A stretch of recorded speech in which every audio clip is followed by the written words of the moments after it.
നമ്മളിപ്പോഴുള്ളത് പുനലൂർ നഗരസഭയിലെ നിർമ്മാണം പാതി വഴിയിൽ മുടങ്ങിയ വിശ്രമ കേന്ദ്രത്തിന് മുന്നിലാണ്.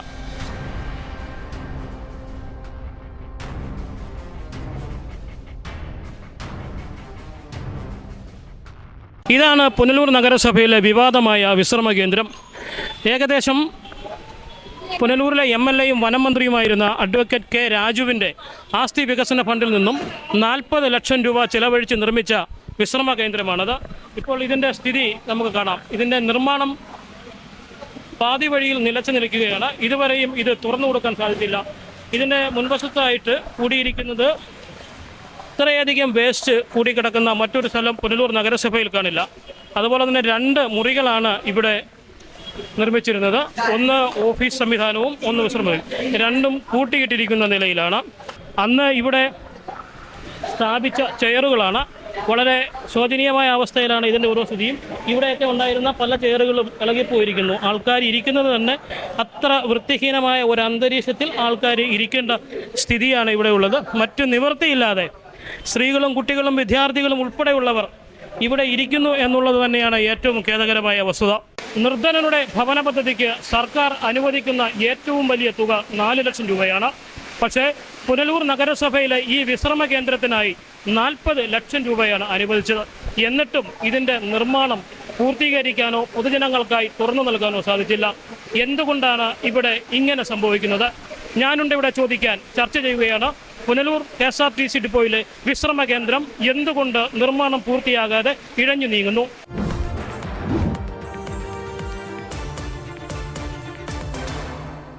പുനലൂർ നഗരസഭയുടെ വൈസ് ചെയർമാനായിരുന്ന VP ഉണ്ണികൃഷ്ണനാണ് ഇപ്പോൾ നമ്മോടൊപ്പം ഉള്ളത്. ഉപരി ഇപ്പോൾ CPI പുനലൂർ മണ്ഡലം സെക്രട്ടറി കൂടിയാണ്. CPIയുടെ ഒരു മന്ത്രിയായിരുന്നു ഈ ഫണ്ട് അനുവദിച്ച്. അതുകൊണ്ട് തന്നെ ഔദ്യോഗികമായി തന്നെ അതിന് മറുപടി പറയാൻ പറ്റുന്ന ഒരാളാണ് VP ഉണ്ണികൃഷ്ണൻ. എന്തുകൊണ്ടാണ് നമ്മുടെ ഈ KSRTC ഡിപ്പോയുടെ വികസനം ഇഴഞ്ഞു നീങ്ങുന്നത്?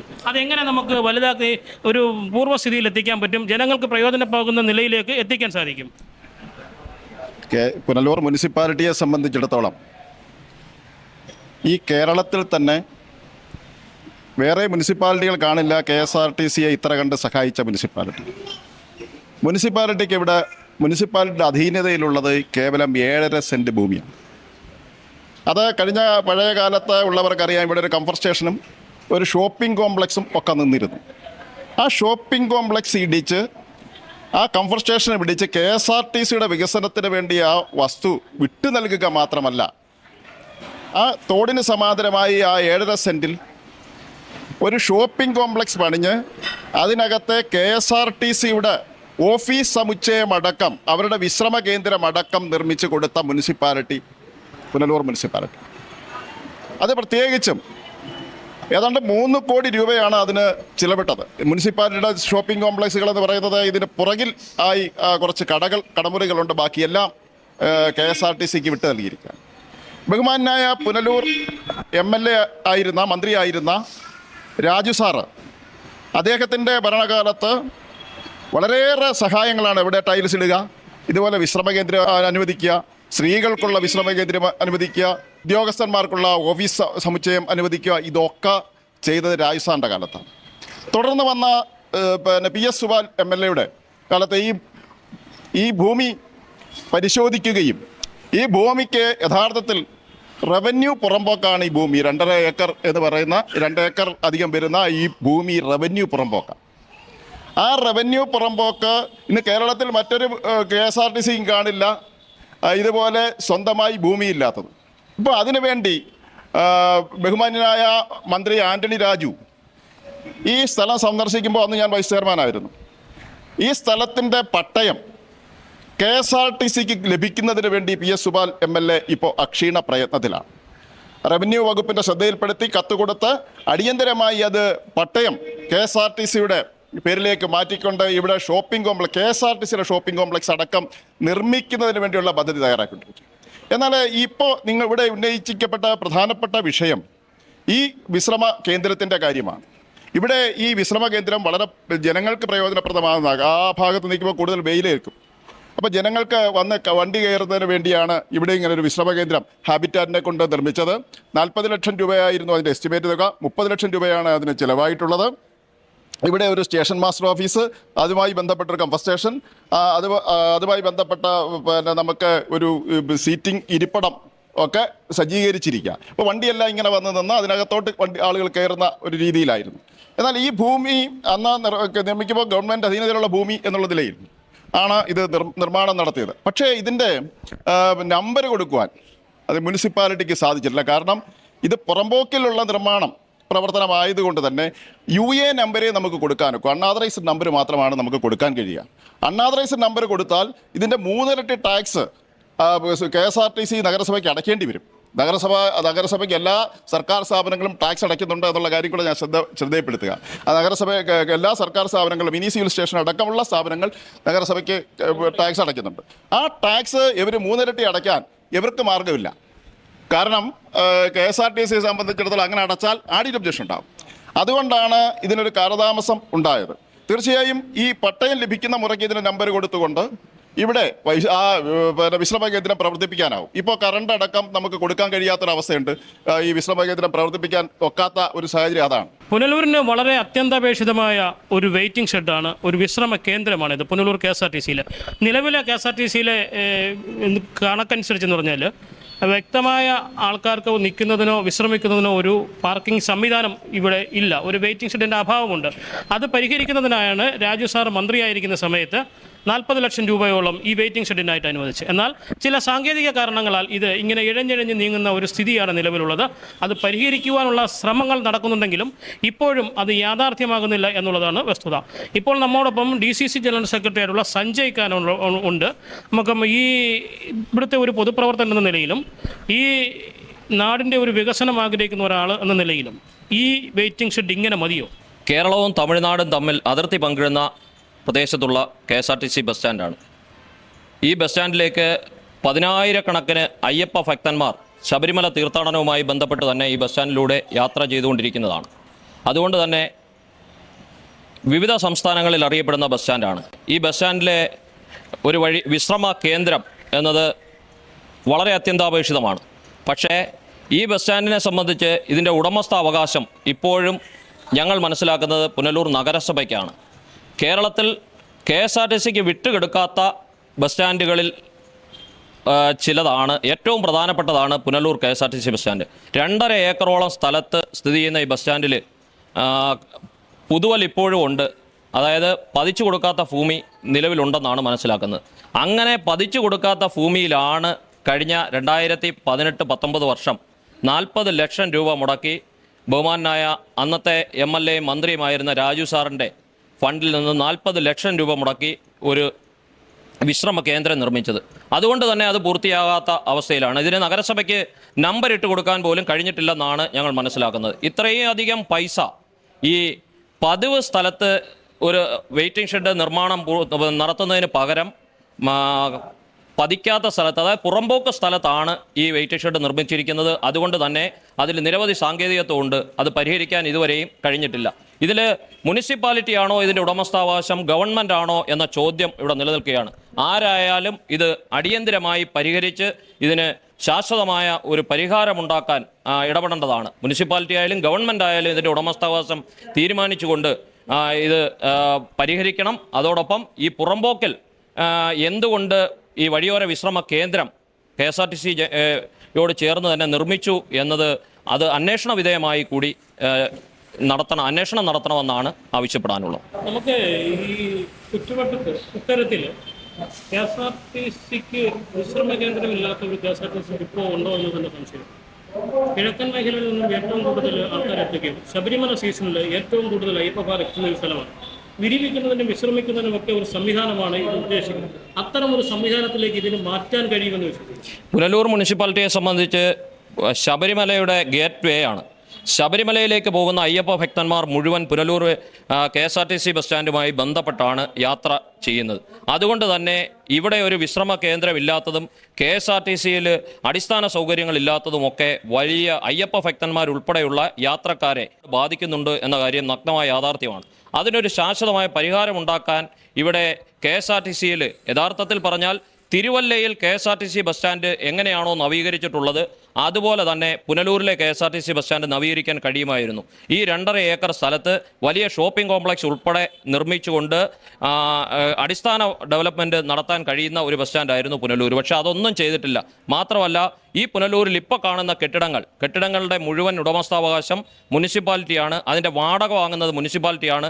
കംഫർട്ട് സ്റ്റേഷനുണ്ട്. ആ കംഫർട്ട് സ്റ്റേഷൻ്റെ നടത്തിപ്പ് ചുമതല മുനിസിപ്പാലിറ്റിയാണ്. പക്ഷേ കംഫർട്ട് സ്റ്റേഷനൊക്കെ നശിച്ച അവസ്ഥയിലാണ്. ആരും ഇതിലേക്ക് തിരിഞ്ഞു നോക്കാതെ ഒരു തരത്തിലുമുള്ള വികസന പ്രവർത്തനങ്ങളിൽ കണ്ണു തുറന്ന് പ്രവർത്തിക്കാത്ത തരത്തിലാണ് ഈ പുനലൂർ KSRTC ബസ് സ്റ്റാൻഡ് ചപ്പുചവറുകൾ മൂടപ്പെട്ട ബസ് സ്റ്റാൻഡായി മാറിയിരിക്കുകയാണ്. യഥാർത്ഥത്തിൽ കല്ലടയാറിനോട് തീരത്ത് കിടക്കുന്ന ബസ് സ്റ്റാൻഡ് എന്ന നിലയിൽ വലിയ ഉദ്യാനം ഉൾപ്പെടെ നിർമ്മിക്കാൻ ലക്ഷക്കണക്കിന് രൂപ മുടക്കിയിട്ട് ആ ഉദ്യാനം ഇപ്പോൾ പാമ്പ് വളർത്തൽ കേന്ദ്രമായി മാറിയ സ്ഥിതിയാണുള്ളത്. ഇതൊന്നും ആരും ശ്രദ്ധിക്കുന്നില്ല. ഇത് ശ്രദ്ധിക്കേണ്ടത് ഇതിൻ്റെ ഉടമസ്ഥാവകാശമുള്ള മുനിസിപ്പാലിറ്റിയാണ്. അവരെന്തുകൊണ്ട് ഇത് ശ്രദ്ധിക്കുന്നില്ല എന്നത് അന്വേഷണം നടത്തണം.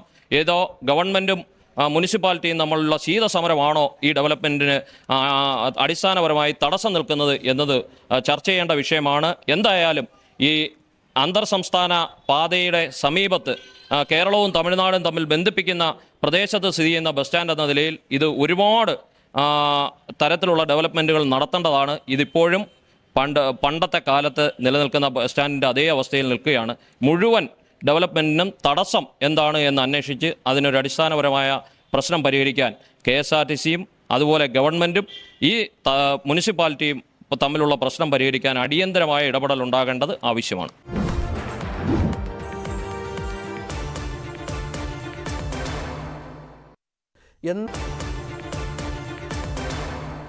അത്ഭുതമെന്ന് പറയേണ്ട ഒരു സാഹചര്യം. കാരണം ഈ വെയിറ്റിംഗ് ഷെഡിനകത്ത് നിരവധി ആൾക്കാർ ഇപ്പോൾ വന്ന് നിൽക്കുന്നുണ്ട്. കാരണം പുറത്ത് നല്ല മഴയായതുകൊണ്ടാണ്. അപ്പോൾ നമുക്ക് ഏകദേശം കാര്യങ്ങൾ മനസ്സിലായി കാണുമല്ലോ. മഴ പെയ്താൽ ഈ വൃത്തിഹീനമായ അന്തരീക്ഷത്തിലല്ലാതെ മറ്റ് എങ്ങും കയറി നിൽക്കാൻ ഒരിടമില്ല പുനലൂർ KSRTCയിൽ എത്തുന്നവർക്ക് എന്നുള്ളതാണ് ഇതിൻ്റെ സത്യാവസ്ഥ. നമ്മളിപ്പോൾ ഇവിടെ നിൽക്കുന്ന ആൾക്കാരുടെ അടുത്ത് നമ്മൾ അഭിപ്രായം ചോദിക്കുവാണെങ്കിൽ വ്യത്യസ്തമായ പല അഭിപ്രായങ്ങളായിരിക്കും. എങ്ങനെയുണ്ട് ഈ വെയിറ്റിംഗ് ഷെഡ്? ഇങ്ങനെ മതിയോ? അല്ല, വെയിറ്റിംഗ് ഷെഡ് ഉദ്ദേശിച്ച് നമ്മുടെ പുനലൂരിനെ സംബന്ധിച്ചിടത്തോളം നൂറുകണക്കിന് യാത്രക്കാർ വന്നു പോകുന്ന ഒരു മേഖലയാണ്. ജില്ലയുടെ കിഴക്കൻ മേഖല എന്ന് പറയുമ്പോൾ നമ്മുടെ അച്ചൻകോല് മുതൽ ആര്യങ്കാവ് അടക്കമുള്ള പ്രദേശങ്ങളിൽ നമ്മുടെ അന്തർ സംസ്ഥാന പാത കടന്നു പോകുന്നൊരു പാത കൂടിയാണ്. അപ്പോൾ ഇവിടെ നൂറുകണക്കിന് യാത്രക്കാർ ഇവിടെ വരുമ്പോൾ അവർക്ക് ഒന്നിരിക്കുന്നതിനുള്ള സംവിധാനം വളരെ തുച്ഛമായിട്ടുള്ള ഒരു സ്ഥിതിവിശേഷമാണ്. അപ്പോൾ നിർമ്മാണങ്ങളൊക്കെ തകൃതിയായിട്ട് ഇവിടെ നടക്കുന്നുണ്ട്. പക്ഷേ വേണ്ടുന്ന രീതിയിൽ യാത്രക്കാർക്ക് അത് ഉപയോഗപ്രദമാകുന്ന സംവിധാനമൊന്നും തന്നെ ഒരുക്കുന്നില്ല എന്നുള്ളത് വളരെ ദുഃഖകരമായിട്ടുള്ള ഒരു വസ്തുതയായിട്ട് ഇന്ന് നിലനിൽക്കുകയാണ്. മഴയൊക്കെ ആകുമ്പോൾ ജനങ്ങൾക്ക് വലിയ ബുദ്ധിമുട്ടാണ്. യാത്രക്കാർ വലിയ ബുദ്ധിമുട്ടും പ്രയാസവുമാണ്. ഇവിടെ പല സമയങ്ങളിൽ ഏറ്റവും കൂടുതൽ ബുദ്ധിമുട്ടുന്നത് ഈ സ്കൂൾ കുട്ടികളാണ്. ഈ പെൺകുട്ടികൾ ഉൾപ്പെടെയുള്ള കുട്ടികൾ ഇവിടെ വന്ന് ഇത്തരമൊരു മോശമായ ഒരു അന്തരീക്ഷത്തിൽ നിൽക്കേണ്ട ഒരു സ്ഥിതിയാണ് ഉള്ളത്. നിങ്ങളിവിടെ സ്കൂളിൽ പഠിക്കുന്ന കുട്ടികൾ ഇവിടെ വരുമ്പോൾ വളരെ മോശപ്പെട്ട ഒരു അന്തരീക്ഷമാണല്ലോ ഇവിടെ ഉള്ളത്. ഇതിങ്ങനെ മതിയോ? അല്ല, കുറച്ചുകൂടെ ഭേദമായിരുന്നെങ്കിൽ കൊള്ളായിരുന്നു എന്നൊരു അതെ. സാധാരണ വരുമ്പോൾ മഴ പെയ്യുകയാണെങ്കിൽ നിങ്ങൾക്ക് ഇവിടെ അല്ലാതെ മറ്റെവിടെയെങ്കിലും കയറി നിൽക്കാൻ എന്തെങ്കിലും ആശ്രയമുണ്ടോ? ഇല്ല, ഇതേ ഉള്ളൂ. സ്കൂൾ കുട്ടികളുടെ പ്രധാനമായ ഒരു ആവശ്യമാണ്. മഴ പെയ്യുകയാണെങ്കിൽ അവർ ഈ വൃത്തിഹീനമായ അന്തരീക്ഷത്തിലല്ലാതെ മറ്റെങ്ങും കയറി നിൽക്കാൻ പറ്റാത്ത ഒരു സാഹചര്യമാണ്. അതുപോലെ തന്നെ ഈ പെൺകുട്ടികൾ ഉൾപ്പെടെ ഉള്ളവർ ഈ വളരെ വൃത്തിഹീനമായ അന്തരീക്ഷത്തിൽ മഴ നനയാതെ ഇങ്ങനെ ഒതുങ്ങി നിൽക്കേണ്ട ഒരു സ്ഥിതിയാണ് ഇവിടെ ഉള്ളത്. അധികൃതരുടെ ശ്രദ്ധയിൽ എത്ര പെടുത്തിയിട്ടും അവർ അതിന് വ്യക്തമായ ഒരു മറുപടി നൽകുകയോ ഇതൊന്നും നവീകരിച്ച് പൊതുജനങ്ങൾക്ക് നൽകാൻ കഴിയുന്നില്ല എന്നുള്ളതാണ് ഏറ്റവും ഖേദകരമായ വസ്തുത. വിദ്യാർത്ഥികൾ ഇവിടെ ഏറ്റവും കൂടുതൽ അനുഭവിക്കുന്ന ബുദ്ധിമുട്ട് മഴയായി കഴിഞ്ഞാൽ KSRTC ബസ് സ്റ്റാൻഡിൽ അവർക്ക് വിശ്രമിക്കുന്നതിനോ നിൽക്കുന്നതിനോ ഒരു സംവിധാനത്തിന് ഒരു അപര്യാപ്തതയുണ്ട്. അത് പരിഹരിക്കുന്നതിനാണ് നമ്മൾ ഈ വെയിറ്റിംഗ് ഷെഡ് യാഥാർത്ഥ്യമാക്കിക്കൊണ്ടിരിക്കുന്നത്. താൽക്കാലികമായ ആ തടസ്സം നീക്കി അത് ജനങ്ങൾക്ക് പ്രയോജനപ്രദമാകുന്ന രീതിയിൽ എത്തിക്കാൻ ഒരു യുവജന സംഘടന എന്നുള്ള നിലയിൽ എന്തൊക്കെ പ്രവർത്തനങ്ങളാണ് നമ്മൾ നടത്തിയിട്ടുള്ളത്? കഴിഞ്ഞ കുറച്ച് കാലം മുമ്പ് വരെ നമ്മുടെ ഈ KSRTC ബസ് സ്റ്റാൻഡിൽ ഈ വിദ്യാർത്ഥികൾക്കും അതുപോലെ സാധാരണപ്പെട്ട ജനങ്ങൾക്കും ഈ വണ്ടിയിൽ കയറുന്നതിനോ ഇവിടെ നിൽക്കുന്നതിനോ ബസ് കാത്ത് നിൽക്കുന്നതിനോ സാധിക്കാത്ത ഒരവസ്ഥയുണ്ടായിരുന്നു. എന്നാൽ കഴിഞ്ഞ നമ്മുടെ പ്രിയങ്കരനായ MLA കെ രാജു സാർ മന്ത്രിയായതോടുകൂടി വളരെ പെട്ടെന്ന് ഈ ബസ് സ്റ്റാൻഡിൻ്റെ വികസനത്തിന് വേണ്ടി ശ്രമിക്കുകയും ഒരു പരിധിവരെ അത് സാധിച്ചിട്ടുമുണ്ട്. എന്നാൽ ഈ പറഞ്ഞതുപോലെ ഈ ചോദ്യത്തിൽ പറഞ്ഞതുപോലെ തന്നെ വിദ്യാർത്ഥികൾക്ക് ഇപ്പോഴും വളരെ ബുദ്ധിമുട്ടുണ്ടാക്കുന്ന ഒരു അവസ്ഥ ഇവിടെ ഉണ്ട്. താൽക്കാലികമാണത്. അതിനുവേണ്ട ശാശ്വത പരിഹാരത്തിന് വേണ്ടി ഇപ്പം നിലവിൽ നമ്മുടെ പ്രിയങ്കരനായ MLA സുബാൽ സഖാവിനെ നേരിട്ട് കാണുകയും അദ്ദേഹത്തിന് ഒരു നിവേദനം കൊടുക്കുകയും യുവജന സംഘടനയുടെ നേതൃത്വത്തിൽ ചെയ്തിട്ടുണ്ട്. അദ്ദേഹം നമുക്ക് വളരെ അനുകൂലമായ മറുപടിയാണ് തന്നിരിക്കുന്നത്. ഏറ്റവും അടുത്ത് തന്നെ ആ വിദ്യാർത്ഥികൾക്കുണ്ടാവുന്നതും സാധാരണ ജനങ്ങൾക്കുണ്ടാവുന്നതുമായ ബുദ്ധിമുട്ട് പരിഹരിക്കുന്നതിന് വേണ്ടിയുള്ള വികസന പ്രവർത്തനങ്ങൾ ഏറ്റവും അടുത്ത സമയങ്ങളിൽ തന്നെ ചെയ്തു തീർക്കുമെന്നാണ് അദ്ദേഹം നമുക്ക് ഉറപ്പ് തന്നിരിക്കുന്നത്. അത് എല്ലാ ജനങ്ങൾക്കും വളരെ പ്രയോജനപ്രദമായിരിക്കും. അപ്പോൾ പുനലൂർ സാംസ്കാരിക വേദിയുടെ ചെയർമാൻ AK നസീറാണ് ഇപ്പോൾ നമ്മോടൊപ്പം ഉള്ളത്. നിരവധി വിഷയങ്ങൾ കൈകാര്യം ചെയ്തിട്ടുള്ള ഒരാളെന്ന നിലയിൽ ഈ പുനലൂർ KSRTC ഡിപ്പോയിലെ ഈ വിശ്രമ കേന്ദ്രം ഇഴഞ്ഞു നീങ്ങുന്നതിന് നമ്മൾ നിരവധി നിവേദനങ്ങൾ നൽകി. എന്താണ് അധികൃതരുടെ ഭാഗത്തു നിന്ന് നമുക്കറിയാൻ സാധിച്ചത്? സത്യത്തിൽ നമ്മുടെ ഈ പുനലൂർ KSRTC ബസ് സ്റ്റാൻഡിൽ ഏതാണ്ട് ഒരു 5 ഏക്കർ സ്ഥലം വാങ്ങി ഒരു മനോഹരമായ ഷോപ്പിംഗ് കോംപ്ലക്സ് കെട്ടി ഇവിടുത്തെ കിഴക്കൻ മേഖലയിൽ നിന്നും പല സ്ഥലങ്ങളിൽ നിന്നും വരുന്ന ആൾക്കാർക്കൊക്കെ ഇവിടെ ബസ് കയറി പോകുന്നതിന് ഉള്ളൊരു വിശാലമായ, ഇനി കേരളത്തിലെ തന്നെ ഏറ്റവും മനോഹരമായ ഒരു ബസ് സ്റ്റാൻഡാക്കി മാറ്റുവാൻ ഇതിന് മുടക്കിയ പൈസ ഉണ്ടായിരുന്നെങ്കിൽ ഇവിടുത്തെ അധികാരികൾക്ക് കഴിയുമായിരുന്നു. മാറി മാറി വന്ന MLA-മാർക്ക് കഴിയുമായിരുന്നു. നമ്മൾ മനസ്സിലാക്കണം, ഇവിടെ മന്ത്രി വരെയുള്ള ഒരു മണ്ഡലമായിരുന്നു. ആന്റണി രാജു സാർ മന്ത്രിയായിരുന്ന സമയത്ത് നമ്മുടെ KSRTC ബസ് സ്റ്റാൻഡിനകത്തൊന്ന് സന്ദർശിച്ചായിരുന്നു. അന്നും ഈ സ്ഥലം ഇതേ കണക്ക് കിടപ്പുണ്ട്. അവിടെ പിന്നീട് പണം ആവശ്യപ്പെട്ട് ഞാൻ കേട്ടുകൊണ്ടിരിക്കുകയാണ്, എൻ്റെ ചെവിയിൽ കേട്ട കാര്യമാണ്. പിന്നീട് ബഹുമാനപ്പെട്ട MLA-യുടെ അന്നത്തെ മന്ത്രിയുടെ മുമ്പിൽ ഈ ഒരു സംഭവം പറഞ്ഞുകൊണ്ട് തന്നെ പൈസ ആവശ്യപ്പെട്ടിരുന്നു. കൂടാതെ പിന്നെ പൈസ ആവശ്യപ്പെട്ടിരുന്നു 15 ലക്ഷം രൂപ ഈ ഒരു വെയിറ്റ് ഷെഡിന് വേണ്ടി. പക്ഷേ ഈ വെയിറ്റ് ഷെഡ് കെട്ടി വന്ന എഞ്ചിനീയർക്കോ ഇത് കെട്ടാൻ മുമ്പോട്ട് പണം അനുവദിച്ച അല്ലെങ്കിൽ ഈ ഒരു സംവിധാനം എന്തിനുണ്ടാക്കുന്നു എന്തിനു വേണ്ടിയിട്ടാണ് എന്നുള്ളത് ഇത് കൊടുത്താക്കും അറിയില്ല, ഇത് ഉണ്ടാക്കി വെച്ചാക്കും അറിയില്ല. 5 വർഷം കഴിഞ്ഞിട്ടും ഇപ്പോഴും ആ വിശ്രമ കേന്ദ്രം പൊതുജനങ്ങൾക്കായി തുറന്നു നൽകാൻ കഴിയുന്നില്ല എന്നുള്ളതാണ് ഖേദകരം. പുനലൂർ നഗരസഭയുടെ പ്രതിപക്ഷ നേതാവ് G. ജയപ്രകാശാണ് ഇപ്പോൾ ഈ വിഷയവുമായി ബന്ധപ്പെട്ട് നമ്മോടൊപ്പം പ്രതികരിക്കാനുള്ളത്. എന്തുകൊണ്ടാണ് മിസ്റ്റർ ജയപ്രകാശ് ഈ നിർമ്മാണം ഇങ്ങനെ ഇഴഞ്ഞു നീങ്ങുന്നത്? യഥാർത്ഥത്തിൽ നിർമ്മാണം പൂർത്തിയാക്കിയിട്ടുണ്ട്. ഈ നിർമ്മാണം പൂർത്തിയാക്കിയിട്ടുണ്ടെങ്കിൽ പോലും ഒരാൾക്കും ഇത് ഉപയോഗിക്കാൻ കഴിയുന്ന തരത്തിലല്ല ഈ വിശ്രമ കേന്ദ്രത്തിൻ്റെ നിർമ്മാണം നടത്തിയിട്ടുള്ളത്. അന്ന് ഈ നിർമ്മാണം നടക്കുന്ന അവസരത്തിൽ ഞാൻ ഈ വാർഡിൻ്റെ കൗൺസിലർ കൂടിയാണ്. ബഹുമാനപ്പെട്ട അന്നത്തെ മന്ത്രി പുനലൂരിൻ്റെ MLA-യോട് ഈ വിഷയം നേരിട്ട് പറയുകയും നഗരസഭയോട് തന്നെ ഇത് അശാസ്ത്രീയമാണ് എന്ന വിവരം ഞങ്ങൾ ബോധ്യപ്പെടുത്തിയെങ്കിലും അവർ ധിക്കാരപരമായി ധാർഷ്ട്യത്തോടു കൂടി ഇവിടെ തന്നെ ഇപ്രകാരം ഒരു കെട്ടിടം നിർമ്മിച്ച് ഒരു വിശ്രമ കേന്ദ്രം നിർമ്മിക്കുന്ന തരത്തിലേക്ക് നടപടികളുമായി മുന്നോട്ട് പോയി 4-5 വർഷമെടുത്ത് ഇതിൻ്റെ നിർമ്മാണം ഇപ്പോൾ പൂർത്തിയാക്കിയിരിക്കുന്നു. ഒരാൾക്ക് പോലും ഒരു ഉപകാരമില്ലാത്ത രീതിയിൽ ബസ് പാർക്ക് ചെയ്യുന്നിടത്തല്ല ഈ വിശ്രമ കേന്ദ്രം നിർമ്മിച്ചിട്ടുള്ളത്. 40 ലക്ഷം രൂപ ഇതിന് ചെലവാക്കി എന്ന് പറയുന്നത് കേൾക്കുന്നത് തന്നെ അത്ഭുതമാണ്. യഥാർത്ഥത്തിൽ പുനലൂരുകാരോട് എന്തുമാകാം എന്നൊരു നിലയാണ് ഭരണാധികാരികൾക്കുള്ളത്. ഒരു പട്ടണത്തിൻ്റെ ഹൃദയഭാഗത്തുള്ള KSRTC ബസ് സ്റ്റേഷനിൽ 1000-10,000 ആളുകൾ ദിനം പ്രതി എത്തുന്ന ബസ് സ്റ്റാൻഡിൽ ഒരു ആളുകൾക്ക് സൗകര്യപ്രദമായി ഇരിക്കാനോ അവർക്ക് ബസ് കാത്തു നിൽക്കാനോ ഉള്ള ഒരു ക്രമീകരണം ഒരുക്കുന്നതിന് പകരമായി റോഡിന് സമാന്തരമായി വൃത്തിയായ ഒരു കെട്ടിടം നിർമ്മിക്കുന്നതിന് പകരം അവർക്ക് തോന്നിയ രീതിയിൽ ഒരു കെട്ടിടം നിർമ്മിച്ച് തുക ദുർവ്യയം ചെയ്തു എന്നുള്ളതാണ് ഇതിൽ നിന്ന് നമുക്ക് മനസ്സിലാക്കാൻ സാധിക്കുന്നത്.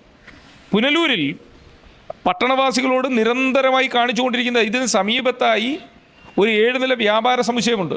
2017 നിർമ്മാണം ആരംഭിച്ച് 4.5 കോടിയിൽ പരം രൂപ ചെലവഴിച്ചിട്ടും ആ കെട്ടിടം ഇന്നും അവശിഷ്ടമായി പട്ടണത്തിൻ്റെ ഒരു ദുരന്തമായി ഒരു കെട്ടിടം. അത് പട്ടണത്തോട് ചെയ്യുന്ന ഒരു ക്രൂരതയാണ്. പുനലൂർ KSRTC ബസ് സ്റ്റേഷന് സമീപത്ത് തന്നെ ഒരു പാർക്കുണ്ട്. ജില്ലാ ടൂറിസം പ്രൊമോഷൻ കൗൺസിൽ മുൻകൈ എടുത്തുകൊണ്ട് ഒരു പാർക്ക് നിർമ്മിക്കുന്നു എന്ന് പറഞ്ഞ് കുറച്ച് കോൺക്രീറ്റ് സ്ലാബുകളൊക്കെ ഇട്ട് അവിടെ കാട് കയറി പെരുമ്പാമ്പുകളുടെ ആവാസ കേന്ദ്രമാക്കി അതിനെ മാറ്റുന്നു എന്നുള്ളതല്ലാതെ KSRTC ബസ് സ്റ്റാൻഡുമായി ബന്ധപ്പെട്ടുകൊണ്ടുള്ള വികസന കാര്യങ്ങളിൽ നഗരസഭയുടെ നിർദ്ദേശാനുസരണം സർക്കാർ നടപ്പിലാക്കി എന്ന് പറയുന്ന വികസനങ്ങളെല്ലാം തലതിരിഞ്ഞതാണ്. ഇവിടെ തറയോട് പാകൽ പ്രവർത്തനങ്ങൾ തന്നെ യഥാർത്ഥത്തിൽ 10-15 ദിവസം കൊണ്ട് നിർമ്മാണം പൂർത്തിയാക്കാവുന്ന തറയോട് പാകൽ 2 വർഷത്തിലധികം എടുത്താണ് തറയോട് പാകൽ നടത്തിയത്. നിങ്ങൾ നോക്കിയാൽ മനസ്സിലാക്കാം, ഈ തറയോട് ഇട്ടിടത്തല്ല ഇത് താന്നുപോയി. പൊതുജനങ്ങളുടെ പണം ഏത് രീതിയിലും ദുർവ്യയം ചെയ്യുക എന്ന ഒരു ലക്ഷ്യം മാത്രം മുന്നോട്ട് വെച്ചുകൊണ്ടാണ് ഇവർ മുന്നോട്ട് പോകുന്നത് എന്നാണ് ഈ വിഷയത്തെക്കുറിച്ച് പറയാനുള്ളത്. നമുക്ക് ഇതിലെ നിർമ്മാണത്തിന് ഈ ഫണ്ട് അനുവദിച്ചത് പുറമ്പോക്ക് സ്ഥലത്താണെന്നൊരു ആക്ഷേപം നിലനിൽക്കുന്നുണ്ട്. അത്തരത്തിൽ ഒരു ആക്ഷേപം ശരിയാണോ? ഒരിക്കലുമല്ല. ഈ KSRTCയുടെ ഭൂമിയായി ഉണ്ടായിരുന്ന പ്രദേശത്തോട് ചേർന്ന് നഗരസഭയുടെ ഭൂമി കൂടി വിട്ടുകൊടുത്ത് ആറ്റുപുറമ്പോക്ക് കുറേ ഭൂമി കൂടി ഏറ്റെടുത്തു എന്നുള്ളതല്ലാതെ ഈ ഭൂമി ഇപ്പോൾ നമ്മൾ നിൽക്കുന്ന ഈ കെട്ടിടം നിർമ്മിച്ചിരിക്കുന്ന ഭൂമി KSRTCയുടേതാണ്. KSRTCയുടെ ഉടമസ്ഥതയിൽ ഉള്ളതാണ് എന്ന് വില്ലേജ് ഓഫീസിലെ റവന്യൂ രേഖകൾ പരിശോധിച്ചാൽ ഏതൊരാൾക്ക് മനസ്സിലാക്കാവുന്നത്. ഇത് തെറ്റായൊരു വാദം. അങ്ങനെ ഇത് പട്ടയമില്ലാത്ത ഭൂമിയിലാണ് ഇത് നിർമ്മിച്ചതെങ്കിൽ അത് നിർമ്മിക്കുന്ന സമയത്ത് ആലോചിക്കണ്ടേ? ഈ നിർമ്മിച്ചിട്ടുള്ള ആളുകൾ കെട്ടിടം നിർമ്മിച്ചിട്ട് പറയും ഇത് പട്ടയമില്ലാത്ത ഭൂമിയിലാണെന്ന് പറഞ്ഞാൽ സർക്കാർ തന്നെയല്ലേ പട്ടയം കൊടുക്കണ്ടേ? ഇവർക്ക് അങ്ങ് തീരുമാനം എടുത്താൽ പോരെ. നഗരസഭ ഭരണം അവരുടേത്, MLA അവരുടേത്, മന്ത്രി അവരുടേത്, KSRTC അവരുടെ, എല്ലാ മന്ത്രിയും വകുപ്പുകളും സംസ്ഥാന മുഖ്യമന്ത്രി എല്ലാം അവരുടേതായിട്ടുള്ളപ്പോൾ KSRTCയുടെ ഒരു കെട്ടിടം അവശിഷ്ടമായി പണിഞ്ഞു വെച്ചിട്ട് ആ കെട്ടിടം പട്ടയമില്ലാത്ത ഭൂമിയിലാണെന്ന് പറയുന്ന വിവരക്കേട് പറയുന്നവരെ നമ്മൾ എന്താ പറയാനുള്ളത്? പിന്നെ ഞാനിപ്പോൾ ഇതുമായി ബന്ധപ്പെട്ട് എന്തുകൊണ്ട് തുറന്നു കൊടുക്കുന്നില്ല, അതിൻ്റെ സാങ്കേതിക തടസ്സം എന്തെന്ന് മനസ്സിൽ ചോദിച്ചപ്പോൾ നഗരസഭയുടെ ഭാഗത്തുനിന്ന് നമുക്ക് മനസ്സിലാക്കാൻ സാധിച്ചത് ഇത് പുറമ്പോക്ക് ഭൂമി ആയതുകൊണ്ട് നമ്പർ ഇട്ട് കൊടുക്കുന്നില്ല എന്നുള്ളത്. അങ്ങനെയാണെങ്കിൽ ഈ പുറമ്പോക്ക് ഭൂമിയിൽ ഫണ്ട് അനുവദിച്ചത് കുറ്റകരമല്ലേ? അത് അന്വേഷണം നേടേണ്ട വിഷയമല്ലേ? തീർച്ചയായിട്ടും ഇത് രണ്ട് കാര്യങ്ങളാണ് ഇതിൽ പറയാനുള്ളത്. ഒന്ന്, ഇത് പട്ടയം പുറമ്പോക്ക് ഭൂമിയാണെന്ന് പറയുന്നത് തെറ്റായ വാദമാണ്. ഇത് KSRTCയുടെ ഭൂമിയാണ്. അതിന് സമീപത്തുണ്ടായിരുന്ന പഴയ ആളുകൾക്കൊക്കെ അറിയാം, ഈ പ്രദേശത്ത് മുമ്പ് നഗരസഭയുടെ ഉടമസ്ഥയിലുള്ള ഭൂമി ഉണ്ടായിരുന്നു. നഗരസഭയുടെ കംഫർട്ട് സ്റ്റേഷൻ റോഡിന് സമാന്തരമായിട്ടുണ്ടായിരുന്നു. അത് ഇതിന് സമീപത്താണ് നഗരസഭയുടെ ഉടമസ്ഥയുള്ള ഭൂമി. ഇതിന് പിൻസൈഡിലാണ്, കല്ലടയാറിൻ്റെ തീരത്താണ് ആറ്റുപുറമ്പോക്കുള്ളത്. അല്ലാതുള്ള ബാക്കി എല്ലാ ഭൂമിയും പട്ടയമുള്ളതും രേഖയുള്ളതും KSRTCയുടെ പേരിൽ തന്നെയായി രേഖപ്പെടുത്തിയിട്ടുള്ള ഭൂമിയാണിത്. അങ്ങനെ ഇത് കെട്ടിടം നിർമ്മിച്ചതിന് ശേഷമല്ല ഈ കാര്യം ആലോചിക്കേണ്ടത്.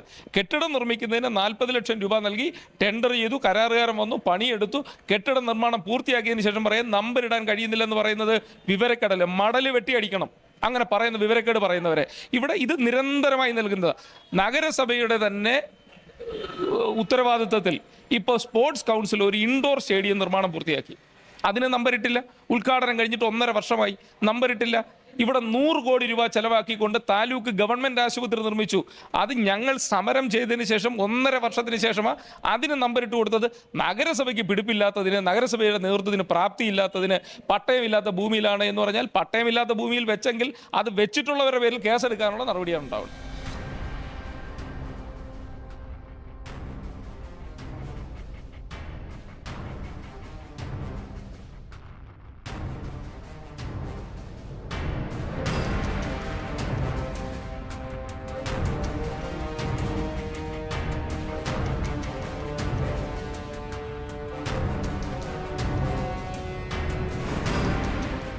ഇതിൻ്റെ വികസന പ്രവർത്തനങ്ങളിൽ ഏറ്റവും കൂടുതൽ പങ്ക് വഹിക്കേണ്ടത് പുനലൂർ നഗരസഭയാണ്.